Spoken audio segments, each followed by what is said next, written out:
Good afternoon, everyone. Welcome to Alertus webinar series. My name is Liz Reese, Digital Marketing Specialist at Alertus Technologies. During this presentation, Amanda Sassano, Channel Sales Manager at Alertus, will share best practices for selecting and implementing the 4 most popular panic button options: wall mounted, under the desk, desktop, and mobile. Please hold your questions until the end of the webinar, but feel free to type your questions in the chat box, and we will address them during the Q&A session at the end of the presentation. This webinar is being recorded and will be shared with you after today's session. Please email marketing@alertus.com if you have any additional questions. Now I'd like to turn it over to today's presenter. Thanks, Liz. Hi, everyone. Good afternoon. And like Liz said, we're going to demonstrate and go through the different panic button solutions that we offer here at Alertus and just some other best practices when selecting the right panic solution for your organization. And like she mentioned also, any questions, feel free to type them in the chat box and she will be sure to address those by the end. And if we run out of time, then we will be making sure to follow up by email. So today what we're going to, kind of the learning objectives are, discussing how the different challenges and the types of solutions that organizations are facing to address those challenges. Also understanding the different forms of panic options that we offer. And then there are other tools that can be leveraged, from new technology to existing assets that you can leverage. So hopefully after this you get a good understanding of what's out there and the capabilities that we can fill when it comes to selecting a panic solution for your organization. All right, so whenever it comes to discussing mass notification in general, there are quite a few things that drive mass notification. Of course, the codes are one thing, but we find a lot of the demand is what drives this type of a solution in the marketplace. And for that reason, it addresses a lot of challenges, from locations that have no way of notifying to buildings not being staffed 24/7. If someone is on the premises of the building or on the campus, how are they notified if there isn't someone present? And that's where some automated alerts can come into play, or having the ability to activate a solution mobily. Special needs individuals, having that visual and audible balance, ADA compliancy, loud environments, so visual notification, a real strong point there. Cell phones not being allowed, that typically comes up as the traditional form of mass notification is the personal recipient, but we find that there can still be some gaps if that's the only method that they're relying on. So really having that balance is key. And then ultimately, difficulty reaching visitors and contractors. It's one thing to, in the event of an emergency, think about your employees or students if it's an education type environment. But what about visitors? What if you have someone that's on site that you don't have their personal contact information? How are they going to be able to be notified if there is an emergency? So that's one big thing that really resonates across all the customers that we work with to help address some of these challenges. Another big one is the time that it takes to coordinate an activation.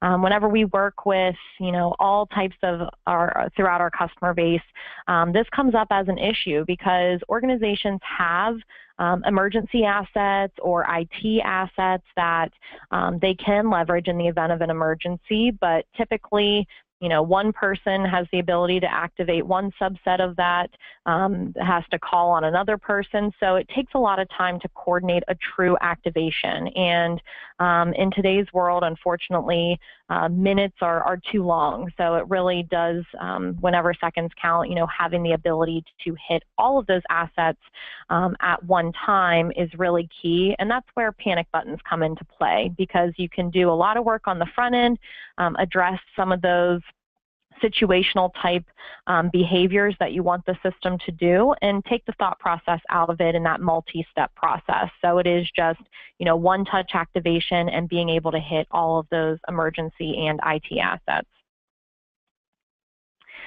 which comes to this slide. So whenever we talk about Alertis specifically, the 5 things that we really try and achieve with every implementation are these 5 points.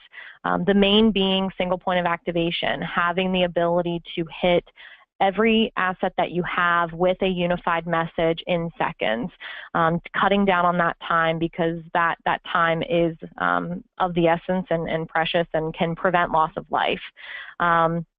Also the layered approach, so not reliant on just one method of mass notification or of notification in general, having that indoor, outdoor, and personal balance.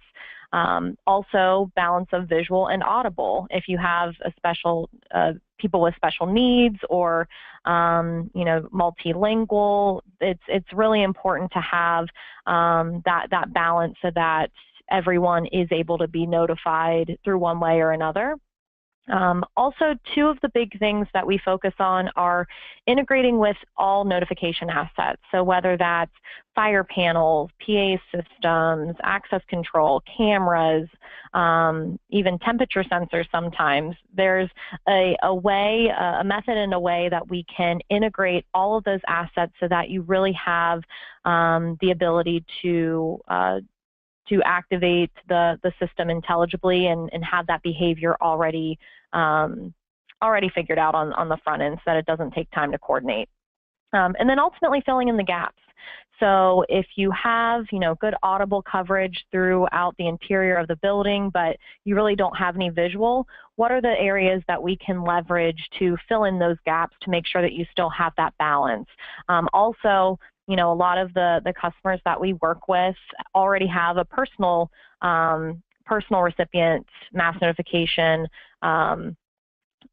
system in place, and not much is thought on the indoor or outdoor, really that facility side. And that's what we really focus on, is that facilities side of mass notification. So whether, I am a guest in your facility or on your campus or not, I'm not going to be left out if there is an emergency and I need to be made aware of what's going on and what steps to take after that.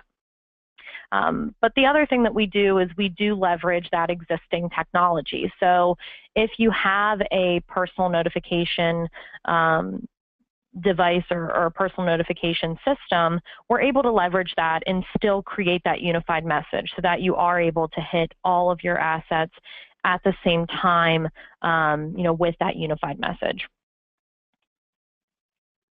All right, and this is what we call our solution overview. And as you can see, there are a lot of other areas that we're able to leverage and hit, but nothing would really be able to be unified or get the message out quickly if it wasn't for our panic button options that leverage the existing infrastructure, the gaps that we're able to fill with our other alerting endpoints, but ultimately giving the ability to activate the system through multiple methods, whatever's the best fit for your organization, and making sure that message is quick, concise, and unified across all of these types of platforms. All right, so now we'll get into the fun stuff. Well, there are many ways to activate the Alertis system. Like I said, and since we are so interoperable with a lot of technologies, it really can be your activation point to trigger those other systems as well, from personal recipient to locking doors, swiveling cameras, and really giving you the ability to have an intelligible, unified mass notification system across your organization or campus. So whenever talking about activating the system, there's quite a few ways. The most traditional, is our hardwired panic buttons. But essentially what the panic button is a predetermined activation. So whether you're using a hardwired panic button or a software panic button or the mobile application to activate the system, they're all pre-configured to your use case and your unique environment. The other way is obviously our web interface. So if you are, have administration or user rights to the system, you would be able to leverage, any PC that's you can log into, give your credentials, and activate the system very quickly through there.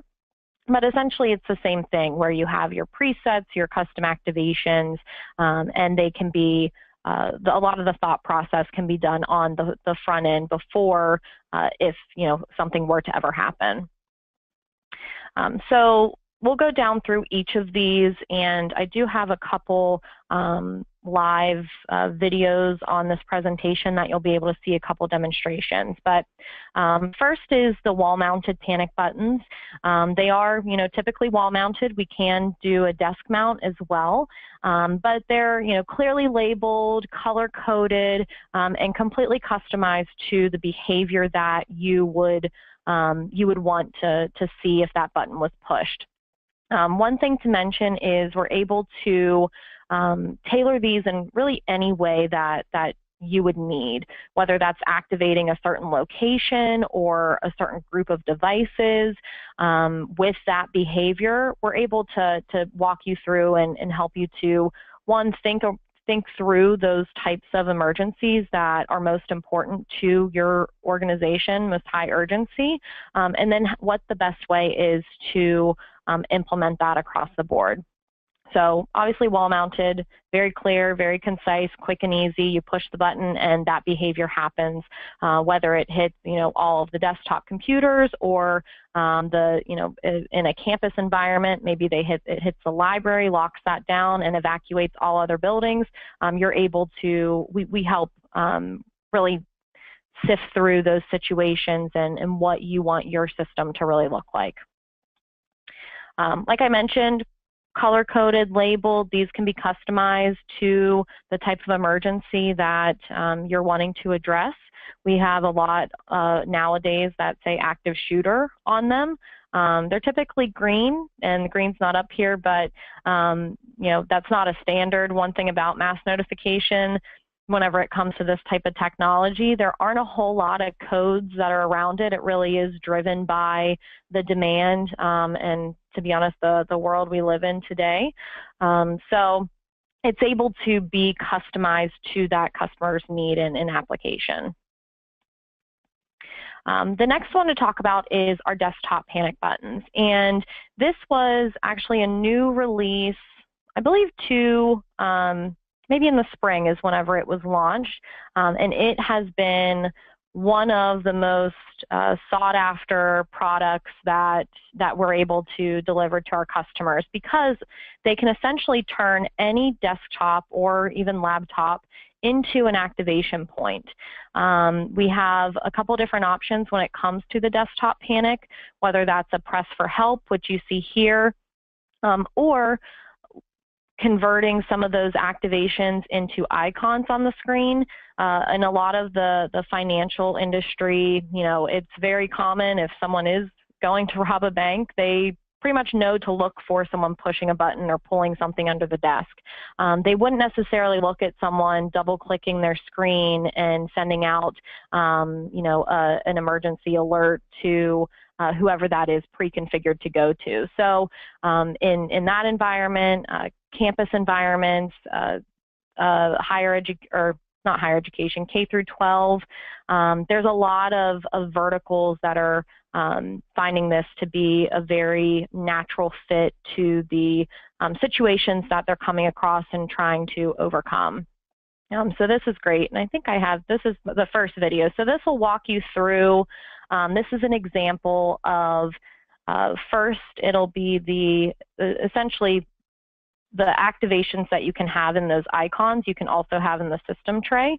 So where this has, the press for help, it'll walk through and essentially show that whether you are logging into the web interface, as you'll see here, or activating it from the PC that you've determined to have the activation capabilities, they're mirror images of each other. So you're able to, it's just like you're operating or hitting a panic button on the wall. So this is what the gentleman that works with us that put this together for me is showing, that there's still consistency whether you are logging into the user interface or activating it from one of those desktop panic solutions. And whenever he hits the desktop panic here in a second, you'll see that you'll confirm. It'll always ask for the confirmation, unless it's a hardwired panic button, but on the software side, confirmation on, yes, I want to send this out. And then you'll see the desktop be taken over within seconds. So it's a very quick and easy way to activate that system, target a group of individuals or a department with that alert. And the panic buttons, like I mentioned before, their behavior is based off of how you want them to be configured and behave.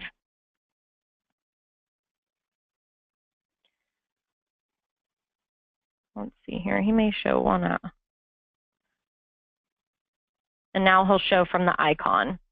So double clicking, click yes, and very quickly, and that's just showing that the, confirming that the panic activation was sent. And you can see how quick it takes over the screen with the message that was pre-configured. Another thing that's nice about the panic solutions and really any activation point is that it'll give the location. So if you have, something that occurs in a certain area, it helps with the response times of, where the first responders are going to, which is huge. It cuts down on that time and ultimately can prevent loss of life. And then naturally, after an alert has been sent, and all clear is very custom to send out after that so that people know, the situation has been taken care of and they can go back to what they were doing. All right, so the next option is our USB panic buttons. And these are essentially a shortcut to the software panic buttons. So instead of, having the double click on the icon or it in the system tray, you're able to push a button very discreetly. We do also have multi-USB buttons. So if you have, I believe right now we have 4 options that are color-coded, same scenario, customized to the behavior that you're looking for to address your organization's needs. But it's really nice if, it's a campus environment. If I'm, say, a professor, and I typically work out of the student union, but that day I'm in meetings, maybe in one of the halls across the campus. If I were to push that button, it would pick up the IP subnet of where I'm located and recognize that that threat is coming from where I'm at currently versus where I typically am. So that's really helpful to, like I said, to cut down on response times. And ultimately make sure that the first responders are, brought up to speed and educated on what the situation is, but also where the situation and threat is coming from. The other side of this is our mobile app. So we have 2 different mobile applications, both with panic functionalities in a different way. The first one is our Activator app, and essentially it is the web interface at your fingertips mobily. So you're able to activate any of the alerts that you have set up from your mobile device. So if you're walking around the facility or maybe you're in the parking garage and you see something happening, you can activate that alert. The other app that we have is our recipient app. So if I'm a student, if I'm a guest, if I'm an employee, I'm able to download that app and receive those alerts. But within the recipient app, we have a personal panic functionality. So if I'm a student or an employee and I see something happening, I can push that personal panic button within the recipient app. it'll give my GPS coordinates to an administrator or a security desk, and they would know where I'm at that moment. You can also give additional details on if it's, active shooter, if it's, even if it's just someone that is, vandalizing a car or something like that. You can take a picture and send that information back with the alert. So that's a feature that we we created or developed based off of our strong customer base within higher education, that they wanted the students to have that functionality. And it really has come into play in a lot of other verticals that we work within. And this video here is going to demonstrate what it would look like to activate the system from the Activator app. So you'll see, similar to how the previous video was on the desktop Panic, you're able to log into the system if you have administration or user rights. You're able to log into either. And you'll see it's essentially mirror image of what the web interface, what you're able to access within there, and very quickly activate the system from your mobile device. And like I mentioned before, all of these activations are essentially predetermined to activate the devices or the locations and the behavior that you want out of that type of emergency, and depending on where it is triggered from. So, very quickly, again, within seconds, able to take over those assets. You can see the alert on the mobile device as well, and see a history of that, of where it was sent, what the activation was, where it originated from, all of those elements. And now he's going into the recipient app, and you can see where the alerts, active alerts and alert history is. So if I wanted to look back and I heard something happened on campus and I wanted to look back and see what the alert was or when it was or where it originated from, I kind of have a catalog of what's happened and what alerts I have received. All right, so just wrapping, kind of coming back around, the 5 points that I went over earlier, main point being that single point of activation and creating that unified message across all of the emergency assets and platforms that you may have already. And ultimately, that comes down to having the right Panic solution for you. So being able to assess what emergency assets as well as IT assets that you have, and then thinking about the situations that you would want to address is really what will give you the best understanding of what Panic solution would be right for your organization.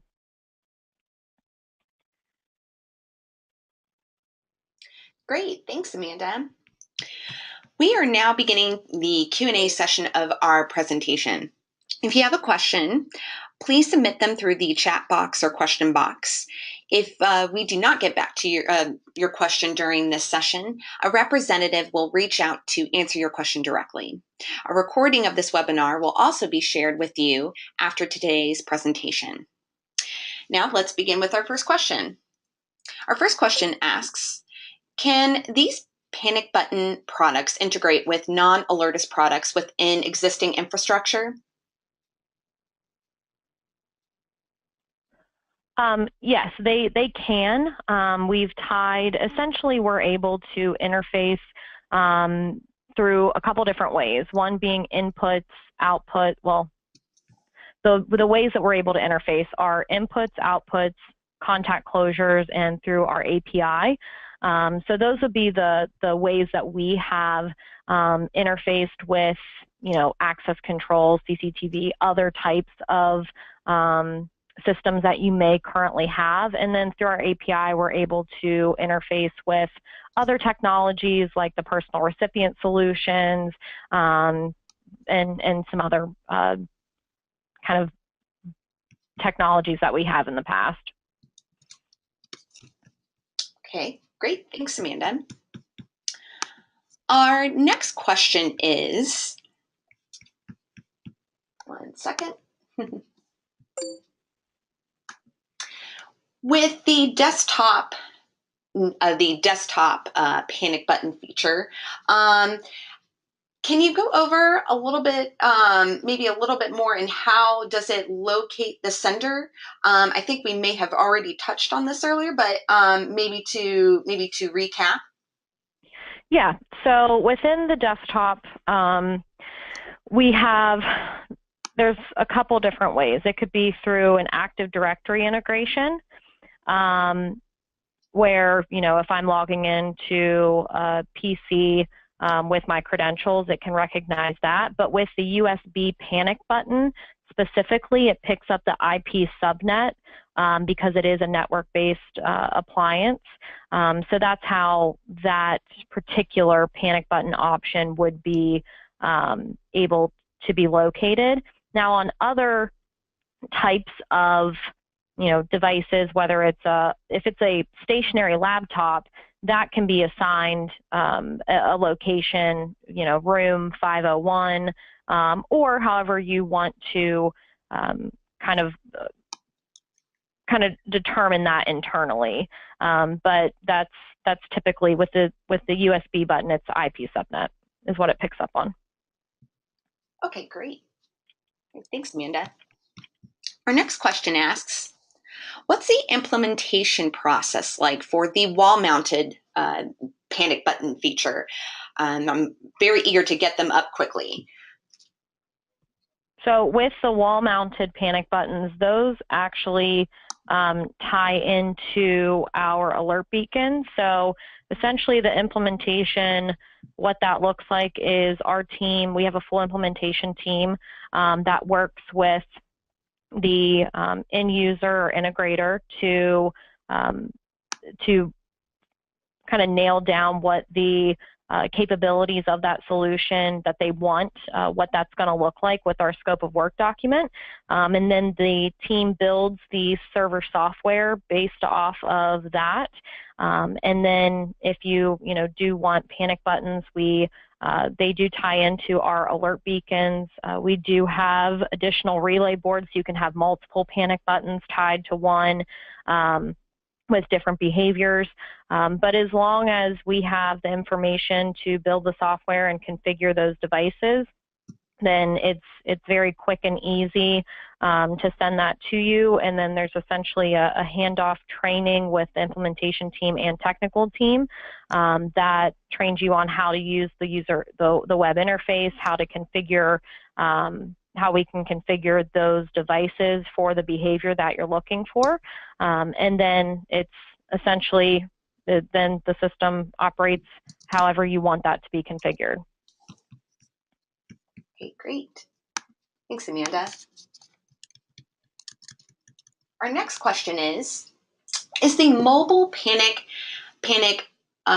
capability have two-way communication?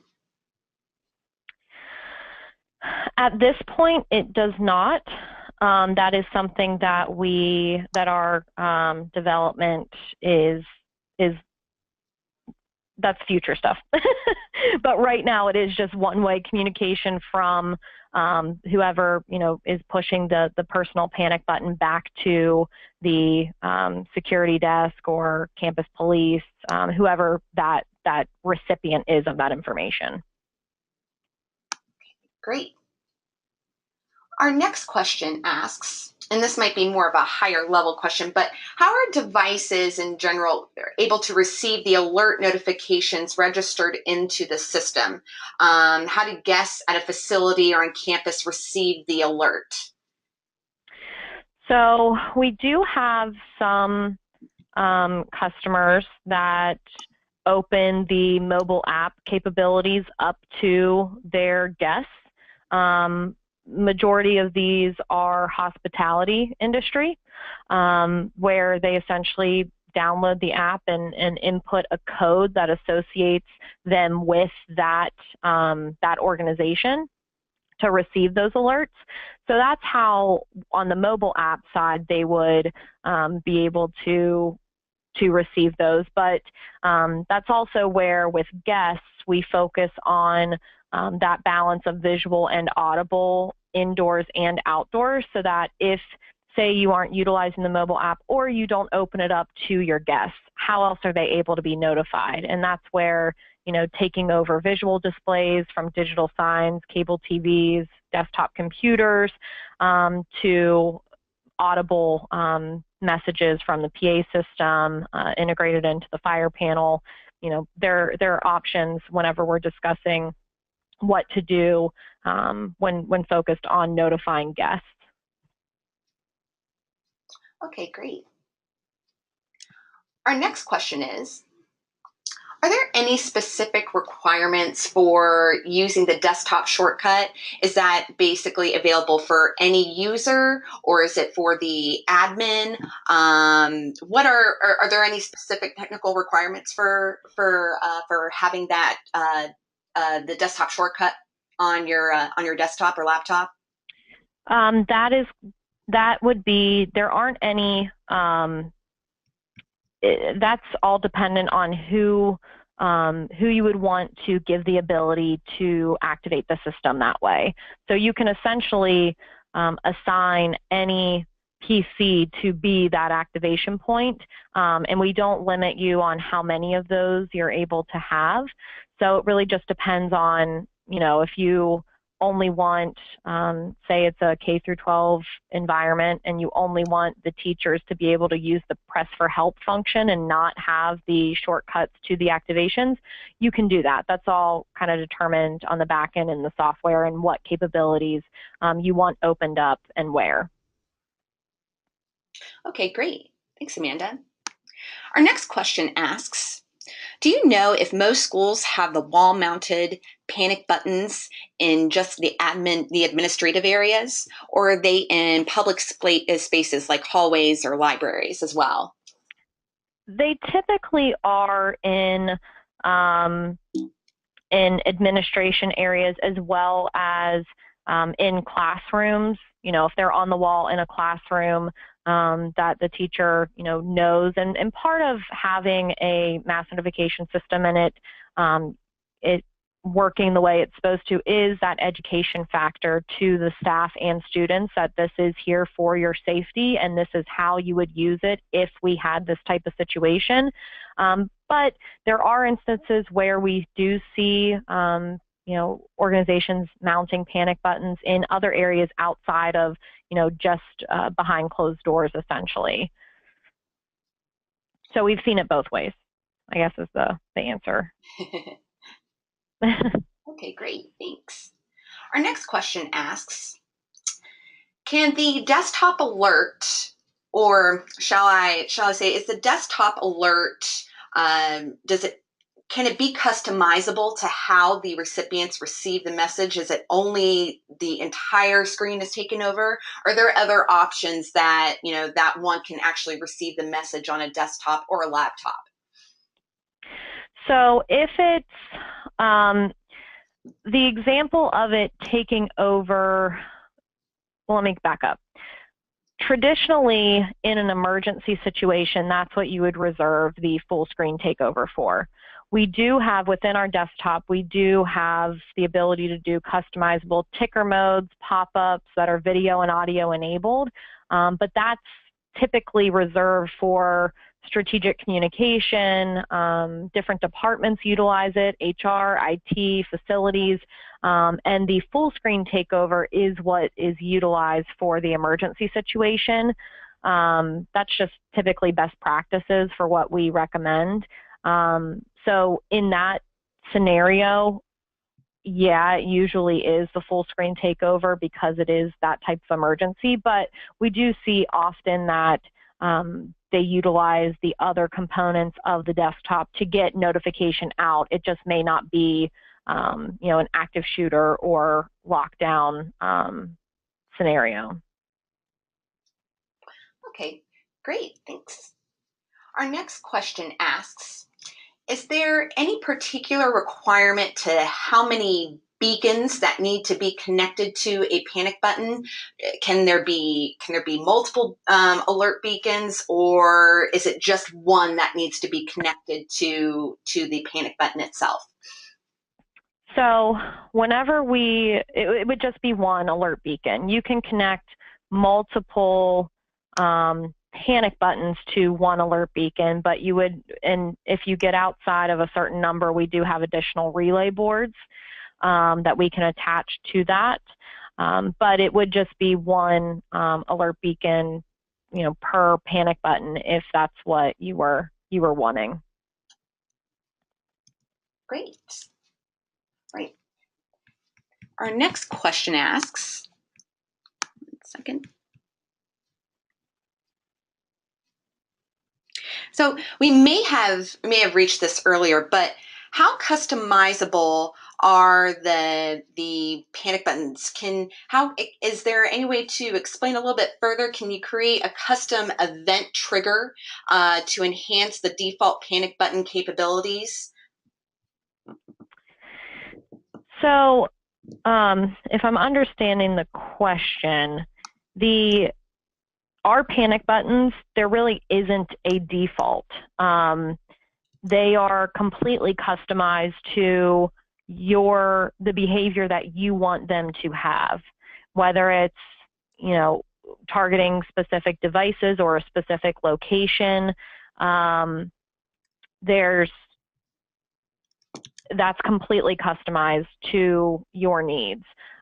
So we essentially just have we can customize the look and feel of them, and we facilitate that customization of the behavior, but every single panic button is customized to your implementation.